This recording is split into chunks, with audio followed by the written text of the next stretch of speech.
నమస్తే, welcome to hello doctor. నేను Kranti.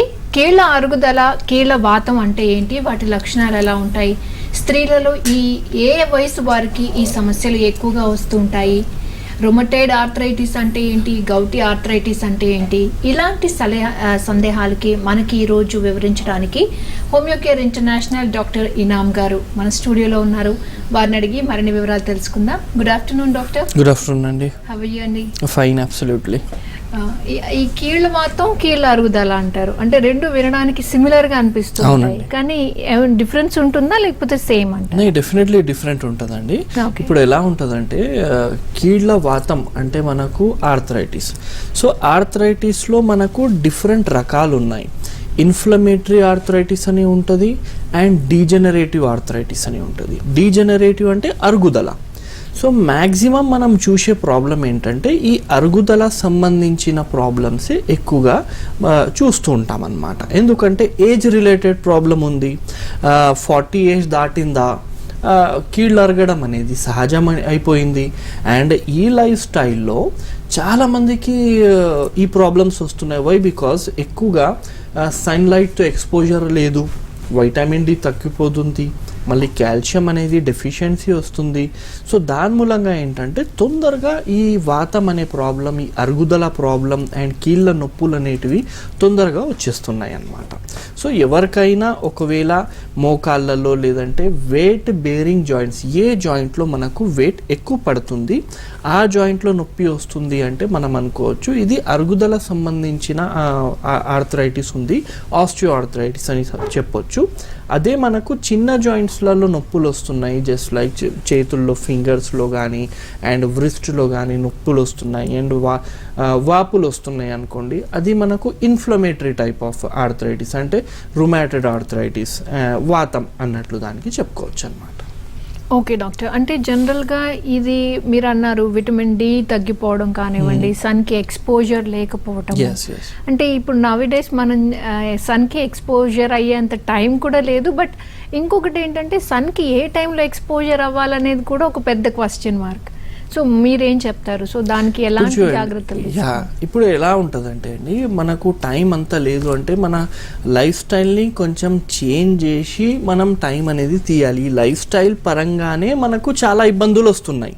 So if we want to stay healthy, our life style should be healthy. అంటే life style healthy ఉంటేనే మనం healthy ఉంటాము. అయినా చాలామందికి డెఫిషియన్సీస్ వస్తున్నాయి అనుకోండి, అలాంటప్పుడు ఏం చేయాలి అంటే డెఫిషియన్సీకి నార్మల్ చేసుకోవడానికి మెడిసిన్స్ ఉంటాయి, వైటమిన్ డి మెడికేషన్స్ ఉంటాయి, కాల్షియం మెడికేషన్స్ ఉంటాయి. So regular checkups are most important thing అన్నమాట. అంటే ఇయర్లో ఒక్కసారైనా మీరు రెగ్యులర్ చెకప్ చేసుకోండి. దాని పరంగా మీరు మెడిసిన్ అనేది యూజ్ చేస్తే మళ్ళీ ఎవ్రీథింగ్ ఒకవేళ నార్మల్ లిమిట్స్లో ఉన్నాయి అంటే మీకు ఈ ప్రాబ్లమ్స్ అనేటివి మనకు తొందరగా రావు అన్నమాట. అండ్ అన్ని వాతాల్లో ఈ calcium deficiency and vitamin deficiency మూలంగానే రాదు, ఇంకా ఇతర కారణాలు కూడా ఉంటాయి వాతం రావడానికి. కొంతమందికి స్ట్రెస్ నుంచి కూడా వాతం వస్తుంది, కొంతమందికి మీకు కిడ్నీలు సరిగ్గా పనిచేయలేకపోవడం వల్ల కూడా వాతం అనేది రావడం జరుగుతూ ఉంటుంది అన్నమాట. అండ్ కమింగ్ టు ద ఏ టైంలో మనం ఎక్కువగా ఎక్స్పోజ్ అవ్వాలి, ఏ టైంలో మనకు ఎక్కువగా దొరుకుతుంది అంటే మార్నింగ్ అండ్ ఈవినింగ్ టైమ్స్. చూడండి, ఏ టైంలో అయినా ఎక్స్పోజ్ అవ్వచ్చు. బట్ ద థింగ్ ఈస్ అంతా ఈ ఇండియన్ కాన్స్టిట్యూషన్లో ట్యానింగ్ అనేది చాలా ఎక్కువ అయిపోతుంది కాబట్టి మేమేం సజెస్ట్ చేస్తామంటే పొద్దున పూట well you are going to walking, so ఆ టైంలో కొంచెం ఎక్స్పోజ్ అవ్వండి, అయితే కొంచెం మీకు వైటమిన్ డి అనేది ఎక్కువ అయ్యే అవకాశం అనేది ఉంటుంది అన్నమాట. ఓకే, అసలు జనరల్గా వీటిని ఎలా ఫైండ్ అవుట్ చేయొచ్చు అంటారు? అంటే దానికి ఏమైనా పర్టికులర్ టెస్ట్స్ ఏమైనా ఉంటాయా? ఎస్ అఫ్ కోర్స్ అండి. ఫస్ట్ ఏంటంటే what are the physical symptoms, అంటే పేషెంట్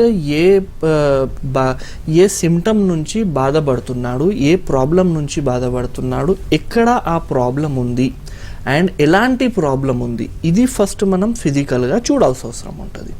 దాని తర్వాత మనకు కొంచెం డౌట్స్ ఉంటే మనం ఇన్వెస్టిగేషన్స్ కూడా చేయించుకుంటూ ఉంటాం అన్నమాట.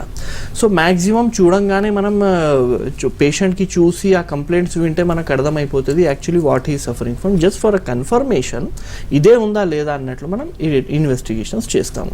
సో ఏం చూసి వాట్ ఆర్ ద సిమ్టమ్స్ అన్నట్లు మనం చూస్తే, ఒకవేళ ఒక పర్సన్కి అరుగుదల ప్రాబ్లం ఉంది, ఆయన మన దగ్గర వచ్చారనుకోండి, అరుగుదల ప్రాబ్లం ఉన్న వాళ్ళకు ఎలాంటి సిమ్టమ్స్ ఉంటే మనం ఆస్టియోఆర్థరైటిస్ ఉంది అని చెప్పగలుగుతామంటే, ఫస్ట్ స్టేజ్ వాళ్ళు ఒకవేళ ఉన్నారనుకోండి, వాళ్ళు ఏం చెప్తారంటే దూరం వరకు నడుస్తే వాళ్ళకు మోకాళ్ళలో నొప్పులు వస్తుంది, అండ్ మెట్లు ఎక్కుతే లేకుంటే దిగుతే వాళ్లకు మోకాళ్ళలో నొప్పులు వస్తుంది అన్నట్లు చెప్తారు. కానీ నార్మల్గా మనం కూర్చొని లేస్తున్నాము, ఇటు ఇటు తిరుగుతున్నాము, షార్ట్ డిస్టెన్స్ తిరుగుతున్నాము, ఏమీ అవ్వట్లా, జస్ట్ మెట్లు ఎక్కుతున్నప్పుడే అవుతుంది అన్నట్లు కొంతమంది చెప్తారు. సో అలాంటి సిమ్టమ్స్ ఉంటే యూ హ్యావ్ టు అండర్స్టాండ్ కి you are suffering from first grade of osteoarthritis. అంటే ఎముకలు అరగడం మొదలైపోయింది, ఇక్కడ మనం జాగ్రత్తలు తీసుకోకపోతే ఈ అరుగుదల ఎక్కువ అయ్యే అవకాశం అనేది ఉంటుంది. So this is first stage. ఇంకా ఎక్కువ అయింది అనుకోండి, అలాంటప్పుడు ఏంటంటే మీకు కూర్చొని లేస్తున్నప్పుడు ఇబ్బందులు రావడం జరుగుతూ ఉంటుంది అనమాట. నార్మల్లీ మనం ఒక 5-6 అడుగులు వేసినాం అనుకోండి, స్టెప్స్ వేసినాము, again you will be absolutely fine, ఏం లేదు అన్నట్లు అనిపిస్తుంది. కానీ మీరు కూర్చున్నారు, లేస్తున్నప్పుడు ఇబ్బంది రావడం, కింద కూర్చొని లేస్తున్నప్పుడు ఇబ్బంది రావడం, ఇంకా కొంచెం నడుస్తే ఇబ్బంది రావడం, ఇలాంటిది ఉంటుంది. ఫైనల్లో ఎలా ఉంటుందంటే అండి, మీకు ఇంత నొప్పులు ఉంటాయి అంటే ఇటువైపు నుంచి అటువైపు పండుకుంటున్నప్పుడు కదులుతున్నప్పుడు కూడా మోకాళ్ళు నోస్తాయి, లేదంటే మీకు మోకాళ్ళ మీద ఇలా చెయ్యి కూడా తగిలింది, లేదంటే మోకాలు కూడా తగిలినాయి అనుకోండి, ఆ టైంలో కూడా ఒకవేళ నొప్పి వస్తుంది మీకు, అంటే ఇది ఫైనల్ స్టేజ్లో వెళ్ళిపోయింది అన్నట్లు అర్థం అన్నమాట, పూర్తిగా అరిగిపోయింది అన్నట్లు అర్థం. అండ్ ఎముకలు అరగడంలో కూడా మనం ఇవి అన్నీ చూసుకున్న తర్వాత ఇన్వెస్టిగేషన్స్ చేయించుకుంటాం. ఇన్వెస్టిగేషన్స్లో ఏముంటుంది, మీకు ఎక్స్రే ఉంది, మోకాళ్ళది ఎక్స్రే, లేదంటే ఏ పార్ట్లో ఇబ్బంది ఉంది ఆ పార్ట్ ఎక్స్రే కానీ, సిటీ స్కాన్ కానీ, లేదంటే ఎంఆర్ఐ స్కాన్ కానీ చేయించుకుంటాం అన్నమాట. అందులో మనకు తెలుస్తుంది దేని నుంచి సఫర్ అవుతున్నారు, అక్కడ లోపల గుర్జు పదార్థం అరిగిపోయిందా, లేదంటే గుర్జు పదార్థంతో సహా ఎముకలు కూడా అరిగిపోయినాయా, లేదంటే అక్కడ చిన్న చిన్న ఎముకలు ఎక్స్ట్రా డెవలప్ అయినాయా, దానికి ఆస్టియోఫైట్స్ అంటాము, అది టచ్ చేస్తే కూడా నొప్పి ఉంటుంది. సో అలా ఉందా అని అవి చూసుకొని దాని ప్రకారంగా మెడిసిన్స్ అనేది ఇస్తాము. So this is osteoarthritis. ఒకవేళ రుమాటెడ్ ఆర్థరైటిస్ ఉందనుకోండి, సో ఇందులో ఏంటంటే అండి, రుమాటెడ్లో మీకు ఏ ఏజ్లో అయినా ఈ ప్రాబ్లం రావచ్చు. ఇది 40 తర్వాతనే 50 తర్వాతనే అన్నట్లు కాకుండా మనం 17-18 ఇయర్స్ గర్ల్స్లో కూడా చూస్తున్నాము, 30s 40స్లో కూడా చూస్తున్నాము. ముఖ్యంగా లేడీస్లో ఈ ప్రాబ్లం రావడం జరుగుతుంది. అండ్ ఈ ప్రాబ్లం అనేది మన వంశపరంగా వచ్చే అవకాశం ఉంటుంది. అంటే మన ఫ్యామిలీలో ఎవరికైనా ఉందనుకోండి, మీకు కూడా వచ్చే అవకాశం అనేది ఉంటుంది. ఇంకా రిస్క్ ఫ్యాక్టర్స్, ఇదైతే ఆటో ఇమ్యూన్ డిసీజ్ అయిపోయింది, అంటే మన రోగనిరోధక శక్తియే మన కీళ్ళ మీద అటాక్ చేస్తుంది, దాడి చేస్తుంది, లైనింగ్ ఖరాబ్ అయిపోతుంది. ఇది యాక్చువల్ ఏం జరుగుతుంది అన్నట్లు. ఎవరిలో ఎక్కువగా జరిగే అవకాశం ఉంది అన్నట్లు చూసుకుంటే, మన ఫ్యామిలీ హిస్టరీ ఉంటే మనకు వచ్చే అవకాశం ఎక్కువ ఉంటుంది. ఒకవేళ మీరు ఒబేస్ ఉన్నారు, నార్మల్కైనా ఎక్కువ వెయిట్ ఉంది, మీకు వచ్చే అవకాశం ఎక్కువ ఉంటుంది. ఒకవేళ మీకు స్ట్రెస్ ఎక్కువ ఉంది, మీరు ఎక్కువ ఆలోచిస్తున్నారు, ప్రతి చిన్న దానికి పెద్దగా ఆలోచిస్తారు, అలాంటి మనస్తత్వాల వాళ్ళకు కూడా ఈ ప్రాబ్లం వచ్చే అవకాశం అనేది ఉంటుంది.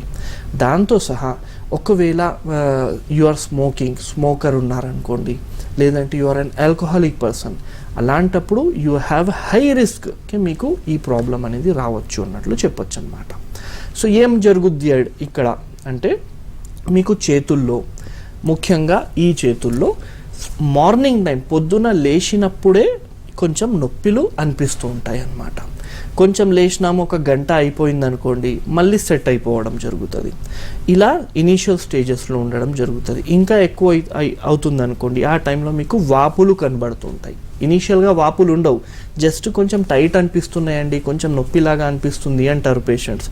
కానీ ఎక్కువ అయిపోయిన తర్వాత నొప్పులతో సహా వాపులు వచ్చేస్తాయి. ఆ వాపులు కొంచెం సేపు ఉంటుంది, కొంచెం సేపు వెళ్ళిపోవడం, ఎక్కువ పని చేస్తే రావడం అట్లా ఉంటుంది అన్నమాట. దాని తర్వాత ఏం జరుగుద్ది అంటే మీకు స్టిఫ్నెస్ రావడం అనేది జరుగుతుంది. స్టిఫ్నెస్ అంటే పట్టుకోపోవడం అండ్ కరెక్ట్గా కదలిక లేకపోవడం అన్నట్లు జరుగుతుంది అనమాట. అండ్ ముఖ్యంగా ఈ జాయింట్లో ఇక్కడ మీకు ఇంత వాపు అనేది కనబడుతుంది అండ్ టెంపరేచర్ కూడా చేంజ్ ఉంటుంది అనమాట. ఒకవేళ మీరు ఇక్కడ టచ్ చేశారు చాలా వామ్ అనిపిస్తుంటుంది, అదే సైడ్కి టచ్ చేశారు నార్మల్ ఉంటుంది. సో ఈ వామ్ అనిపించడం, వాప్ అనిపించడం, కొంచెం రెడ్నెస్ లాగా అనిపించడం అండ్ వ్రిస్ట్లో కానీ చేతుల్లో కానీ ఎల్బోస్లో మోచేతుల్లో కానీ ఈ ఏరియాస్ నుంచి ఇది స్టార్ట్ అవ్వడం జరుగుతుంది అనమాట. సో స్టార్ట్ అయిపోయిందా ఇంకా ఫర్దర్ స్ప్రెడ్ అవుతూ ఉండొచ్చు అనమాట. So this is rheumatoid arthritis. So ఇలాంటి లక్షణాలు ఉన్నప్పుడు మనం కన్ఫర్మ్ చేసుకోవడానికి టెస్టులు చేసుకుంటాము. ఆ టెస్టులు ఏంటంటే ఆర్ఏ ఫ్యాక్టర్ అంటాము, ఆర్ఏ ఫ్యాక్టర్, దాని తర్వాత యాంటీ సిసిపి అంటాము. ఈ 2 టెస్టులు అనేది మనం చేసుకుని ఇది ఉందా లేదా కన్ఫర్మ్ చేసుకుంటాం అనమాట. డాక్టర్ కాలర్ రెడీగా ఉన్నారు. నజీనా గారు కాల్ చేశారు. నజీనా గారు. హలో నజీనా గారు చెప్పండి. డాక్టర్ ఇనామ్ గారు మనతో ఉన్నారు. మీకు ఏ ప్రాబ్లం ఉన్నా ఒకసారి డిస్కస్ చేయొచ్చు. నమస్తే సార్. నమస్తే అమ్మా, చెప్పండి. ఉర్దూలో మాట్లాడొచ్చా? చెప్పండి అమ్మా.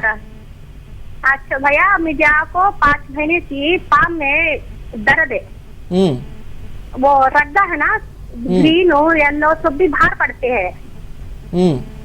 वो रद्दा से क्या होता है बोले ना, वे गुड़िया को हाथ रखे तो भी दर्द है. वैसा मैं नमाज पढ़ने में भी बहुत तकलीफ पड़ती है भैया. डॉक्टर साहब भोरी में जाकर तहरत को जाकर भी बहुत दर्द है. तो चलते जब तो दम जाता है मेरा. डॉक्टर को बोलता वेट कमना चाहिए, वो भी वेट करने की कोशिश करती है. ऐसा भैया वो उसको पूछेंगे वो को करेंगे. ठीक है बोलता अम्मा. ఇప్పుడు చూడండి మోకాళ్ళలో నొప్పి చాలా ఉంది అండ్ టచ్ చేస్తే కూడా నొప్పి ఉంది, కొంచెం వాపులు ఉన్నాయి అండ్ యూరిన్ చేస్తున్నప్పుడు కానీ లేదంటే కూర్చొని లేస్తున్నప్పుడు విపరీతంగా ప్రాబ్లం అనేది ఉంది, ఎక్కువ నొప్పి ఉంది అన్నట్లు చెప్తున్నారు. సో ఇది ఏంది అన్నట్లు అడుగుతున్నారు ఆవిడ. సో ఇందులో మీకు 2 కారణాలు కావచ్చమ్మా. ఒకటి ఏంటంటే మీకు ఎముకలు అనేటివి అక్కడ అరిగిపోయింది, అంటే గుర్జు పదార్థం తక్కువ అయిపోయింది, ఆయిల్ తక్కువ అయిపోయింది అన్నట్లు కూడా చెప్పొచ్చు. ఇంకొకసారి మనం RA factor and anti CCP ఒకసారి టెస్ట్ చేసుకొని రుమాటెడ్ ఉందా లేదా అన్నట్లు చూసుకోవాలన్నమాట. సో ముఖ్యంగా మీకు మ్యాక్సిమం ఛాన్సెస్ ఏమున్నాయి అంటే ఇది ఏజ్ రిలేటెడ్ ప్రాబ్లం, ఇది ఈ ముక్కలు అనేది అరగడం వల్లనే ఈ ప్రాబ్లం వచ్చింది అన్నట్లు చెప్పొచ్చు. ఇప్పుడు ఏం చేయాలి? సో ఒకటి మీ డాక్టర్ మీకు ఆల్రెడీ చెప్పారు, కొంచెం వెయిట్ తగ్గించుకోవాలి ఫస్ట్ థింగ్. సెకండ్ ఏం చేయాలంటే అండి జాగ్రత్తలు చాలా ఇంపార్టెంట్. ఇప్పుడు ఎముకలు ఎక్కడ అరుగుతాయి కదా అక్కడ మొత్తం మెడిసిన్స్ మీద ఆధారపడలేరు మీరు, మొత్తం మెడిసిన్సే చేయాలి, నేను మందులు మాత్రమే తింటా కానీ నేను జాగ్రత్తలు తీసుకోను అంటే ఈ వ్యాధి అస్సలు తక్కువ అవ్వదు. 50% మెడిసిన్స్ పనిచేస్తాయి, 50% పేషెంట్ తరఫు నుంచి ఉండాలి. ఏముండాలి అంటే పేషెంట్ అనేది ఊక కింద కూర్చోకూడదు, అంటే మీరు కింద కూర్చోవడం కానీ అండ్ బాత్రూమ్ యూజ్ చేస్తున్నప్పుడు ఇండియన్ సిస్టమ్ మీద మీరు కూర్చుంటున్నారనుకోండి, లేస్తున్నప్పుడు విపరీతంగా నొప్పి అవుతుంది, ఉన్న గుజ్జు పదార్థం కూడా అరిగిపోతుంది. కాబట్టి కమోడ్ సిస్టమ్ అనేది పెట్టుకోవాలి ఇంట్లో. మీరు ఎప్పుడు కూర్చున్నా టేబుల్ మీద, చైర్ మీద, మంచం మీదనే కూర్చోవాలి కానీ కింద కూర్చొని లేవడం అనేది ఉండకూడదు. ఈ జాగ్రత్తలు దీంతో సహా ఏంటంటే నీ క్యాప్స్ అనేటివి దొరుకుతాయమ్మా మీకు. నీ క్యాప్స్లో మీకు ఈ మోకాల మీద ఎక్కువ బరువు పడకుండా మనం కాళ్ళలో సాక్స్ ఎలా వేసుకుంటాం కదా అలా మీకు థై నుంచి కొంచెం మోకాళ్ళకి కింద భాగం వరకు ఉంటుందన్నమాట. దాని నుంచి పట్టుదల ఉంటుంది అండ్ ప్రాబ్లం అనేది మళ్ళీ ఎక్కువ కాకుండా దాని మీద ప్రెషర్ పడకుండా చూసుకుంటుంది అనమాట. అది వేసుకోవాలి. వేసుకొని హోమియోపతిక్ మెడిసిన్స్ మీరు స్టార్ట్ చేస్తే చాలా మంచి రిజల్ట్ అనేది మీకు వస్తుందమ్మా. మీ దగ్గర ఉన్న హోమియోకేర్ ఇంటర్నేషనల్ క్లినిక్కి విజిట్ అవ్వండి అండ్ ఖచ్చితంగా ఈ ప్రాబ్లం తక్కువ అయ్యేటట్లు మనం చూడొచ్చు.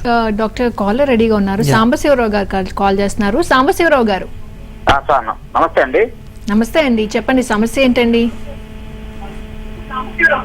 చెప్పండి సార్, ఏం ప్రాబ్లం ఉంది? సార్ నమస్తే సార్. నమస్తే అండి. ఏం లేదండి, మా మిస్సెస్ గారికి 5 years నుంచి ఓకే జాయింట్ నొప్పులు సార్. ఏముందండి? 5 years నుంచి జాయింట్ నొప్పులు సార్. బొప్పన్ చెప్పన్ గారి దగ్గర కూడా చూపించాను. ఓకే. అలాగనే మన ఎయిమ్స్ హాస్పిటల్ కూడా చూపించాను సార్. ఏమేమవుతుంది? ఆ టాబ్లెట్లు వాడటం వల్ల ఎటువంటి నాకు లిమిట్ కనపడలేదు. వాస్తవంగా నిప్పులు అలాగే ఉన్నాయి. ఏ కాడికి మొగతలోకి వెళ్ళిపోతుంది. నిద్ర ఎక్కువ తీసుకుంటుంది. ఆ టాబ్లెట్లు వేసుకున్నా కానీ నిద్రలో ఉంటుంది. అంటే డ్రౌజీగా ఉంటున్నాయి. Okay okay okay right. ఇంకా నడుము నొప్పితో సహా కొంచెం కాలు గుంజడం అట్లాంటివి ఏమైనా ఉన్నాయా? కూడా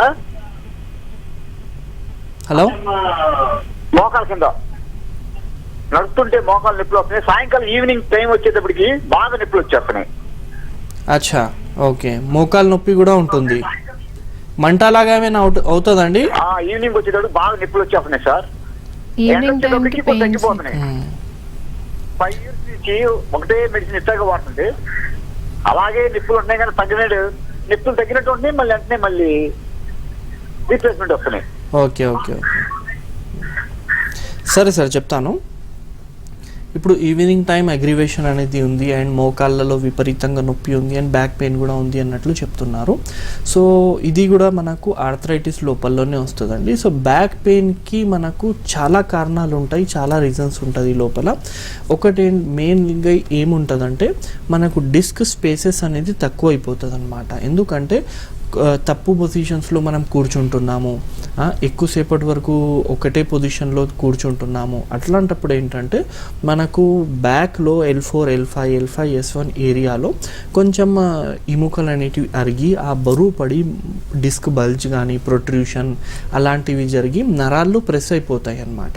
అన్నందువల్ల మీకు బ్యాక్ పెయిన్ కూడా రావడం జరుగుద్ది అండ్ కాలు గుంజడం కానీ కాళ్ళల్లో తిమ్మిర్లు రావడం కానీ అండ్ మోకాళ్ళలో నొప్పులు అయితే మీకు ఏజ్ రిలేటెడ్గా ఇది అరగడం వల్ల మీకు రావచ్చు అన్నమాట. సో మీరు ఏమేమి చెప్పారో అన్నీ నేను అర్థం చేయలేకపోయాను అన్నమాట. సో అన్నీ వినపడలేదు. సో నా అభిప్రాయం ఏంటంటే అండి, ఒక్కసారి మీరు మీ వైఫ్ని తీసుకొని అన్ని రిపోర్ట్స్తో సహా ఒకసారి హోమియోకేర్ ఇంటర్నేషనల్ క్లినిక్కి మీరు విజిట్ అవ్వండి. అవి చూసి ఫిజికల్ ఎగ్జామినేషన్ చేసి ఇంకేమైనా టెస్ట్లు అవసరం ఉంటే ఆ టెస్ట్లు చేసి what actually she suffering from అన్నట్లు ఒక కరెక్ట్ డయాగ్నోసిస్కి వచ్చేసి మనం ట్రీట్మెంట్ ఇస్తే కరెక్ట్ ఉంటుంది అనమాట. ఏ ప్రాబ్లం ఉన్నా సరే మీరు చెప్తున్న కంప్లైంట్స్ ప్రకారంగా అయితే అన్నీ ఆ ప్రాబ్లమ్స్ ఈజీలీ మనకు హోమియోపతిక్ మెడిసిన్స్తో తక్కువ చేసుకోవచ్చు అనమాట. సో దగ్గరున్న హోమియోకేర్ ఇంటర్నేషనల్ క్లినిక్కి విజిట్ అవ్వండి అండ్ డెఫినెట్లీ తక్కువ అయ్యేటట్లు చూద్దాము. Okay doctor. హుస్సేన్ గారు కాల్ చేస్తున్నారు సౌదీ నుంచి. హుస్సేన్ గారు. హలో హుస్సేన్ గారు చెప్పండి. హలో చెప్పండి సార్, మాట్లాడండి. నమస్కారం సార్. నమస్తే అండి, చెప్పండి సార్. కాలు జాయింట్ నొప్పులు కావండి సార్. ఏ జాయింట్లో ఉంది నొప్పి? మోకాలు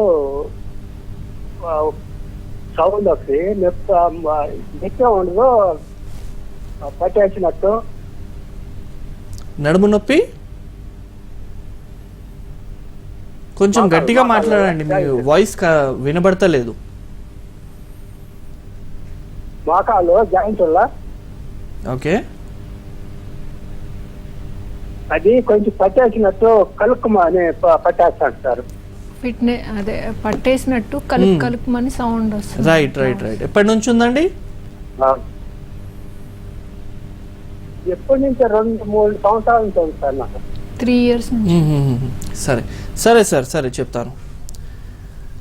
యూజువల్ ఏంటంటే అండి, మోకాళ్ళ నుంచి మనకు శబ్దం వస్తుంది, సౌండ్ వస్తుంది. అవి ఎలాంటి వాళ్ళకు వస్తుందంటే కొంచెం మనకు డెఫిషియన్సీస్ ఉన్నప్పుడు కానీ లేదంటే మనం చేసే పనులు హార్డ్ వర్క్ మనం చేస్తున్నాము, మెట్లు ఎక్కడం కానీ దిగడం కానీ అవి జరుగుతున్నాయి అనుకోండి, అన్నందువల్ల కూడా కొంచెం మోకాళ్ళు నొవ్వడం జరుగుతుంది అనమాట. సో ఇనీషియల్గా ఏంటంటే మీరు మీ calcium and vitamin D3 levels అనేటివి ఒకసారి చెక్ చేయించుకోండి. ఒకవేళ అందులో లోపాలు వచ్చినాయి అనుకోండి, జస్ట్ ఆ calcium and vitamin medicines use చేస్తే సెట్ అయిపోతుంది. లేదు అంటే అక్కడ కొంచెం అరుగుదల ఉంటుంది. సో ఆ అరుగుదల ఉన్నప్పుడు ఏంటంటే ఇనీషియల్గా ఇప్పుడు ఒక 1-2 years నుంచే ఉంది, కొంచెమే ఉంది అంటే నీ స్ట్రెంథనింగ్ ఎక్సర్సైజెస్ అనేటివి ఖచ్చితంగా చేయాల్సిన అవసరం ఉంటుంది. ఇక్కడ చాలామందికి ఒక డౌట్ ఏమొస్తుందంటే అండి, ఆల్రెడీ మోకాలు నొప్పులు ఉన్నాయి, మనం ఏ ఎక్సర్సైజ్ చేయాలి, ఎక్కడ వాకింగ్ కూడా వెళ్తే నాకు ఎక్కువ అయిపోతుంది కదా అన్నట్లు అంటారు. సో ఇందులో ఏంటంటే ఏరోబికల్ ఎక్సర్సైజెస్ ఖచ్చితంగా చేయాలి. ఏరోబికల్ ఎక్సర్సైజెస్తో సహా మోకాళ్ళకి స్ట్రెంథనింగ్ చేయడానికి ఒక 3-4 ఎక్సర్సైజెస్ ఉంటాయి. అది మనం కూర్చొనే సీటు మీద కూర్చొని చేసుకోవచ్చు అనమాట.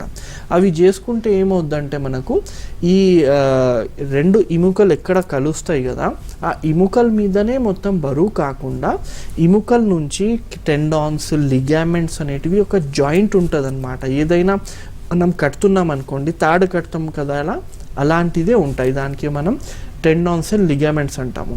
సో అందులో బలం వస్తుంది అనమాట.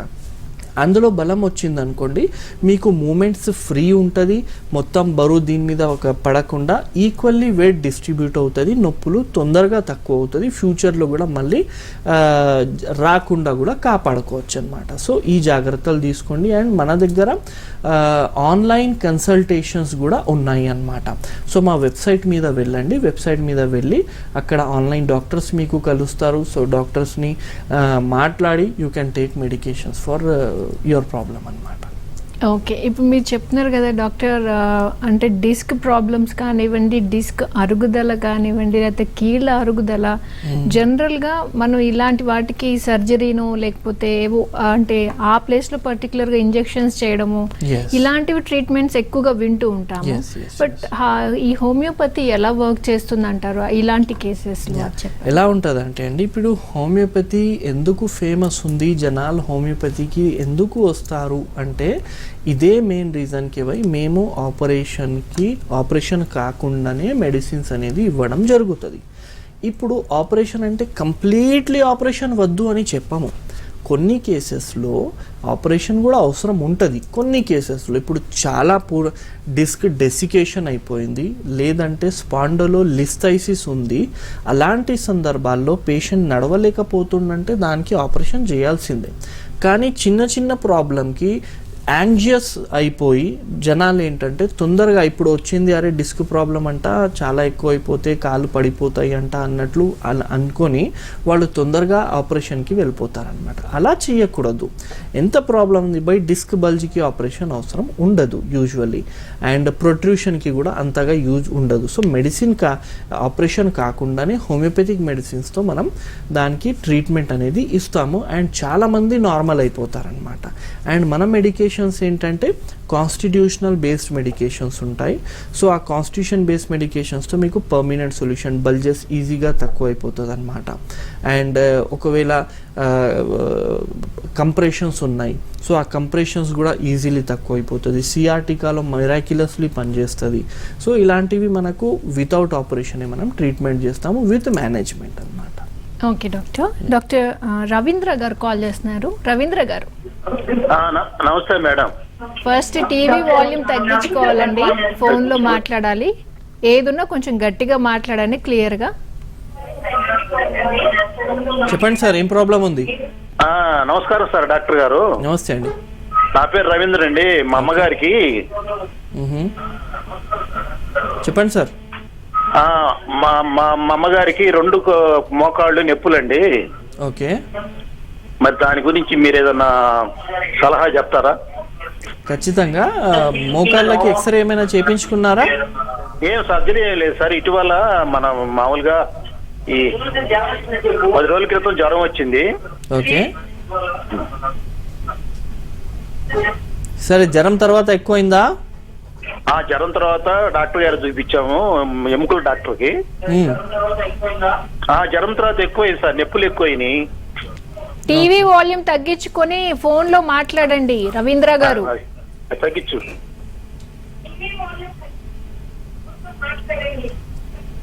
ఇప్పుడు చెప్పండి. నమస్కారం, మాట్లాడుతున్నాం మేడం.